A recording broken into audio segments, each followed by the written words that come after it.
करायचं काय? फडणवीस सरकारचं करायचं काय? मोदी सरकारचं करायचं काय?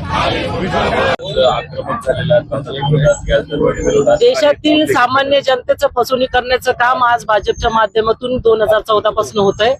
आपण बघितलं की केंद्रीय माजी मंत्री स्मृती इराणी जी ज्या भाजपच्या खासदार होत्या, त्यांनी स्वतः सिलेंडर हातात घेऊन, डोक्यावर घेऊन, मांडीवर घेऊन या देशामध्ये आंदोलन केलं काँग्रेसच्या विरोधामध्ये। ज्यावेळेस फक्त 420 रुपये ही काँग्रेस याची रेट होती, गॅसची रेट होती, आज जवळपास 5 ते 6 पटीने आज या ठिकाणी गॅसचा भाव वाढलेला आहे।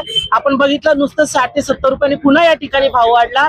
एकीकडे या भाजप सरकारने उज्ज्वल गॅसच्या माध्यमातून या देशातील महिला भगिनीला एक आश्वासन दिलं की प्रत्येकीच्या घरात गॅस असणारे। मात्र आपण बघा की त्या गॅसचं सिलेंडर कोपऱ्यात ठेवून आज चुलीवर महिला भगिनी आज घरोघर भाकरी करतायत, शेगडीवर आज घरोघर भाकरी करतायत। या गॅसच्या दरवाढीच्या विरोधामध्ये आज छत्रपती संभाजीनगर, औरंगाबाद जिल्हा काँग्रेस कमिटी, शहर जिल्हा काँग्रेस कमिटी समेत सर्व फ्रंटल या ठिकाणी आज आंदोलन करतोय की महागाई या ठिकाणी कमी झाली पाहिजे। भाजपच्या नेतृत्वात वाढणारी ही जी महागाई आहे, गॅसचा वाढता दर आहे, या ठिकाणी कमी झाला पाहिजे, करिता आज या ठिकाणी आम्ही आंदोलन करतोय।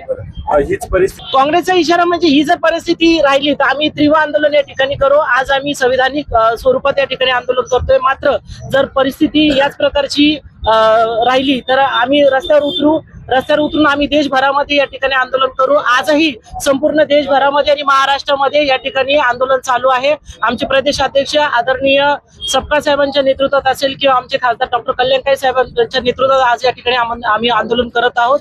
जिल्हा काँग्रेस कमिटी, शहर जिल्हा काँग्रेस कमिटी छत्रपती संभाजीनगरच्या या महागाईसाठी असेल, आम्ही तीव्र या ठिकाणी सतत आंदोलन करणार आहोत आणि सतत आमचा हा लढा चालू राहणार आहे।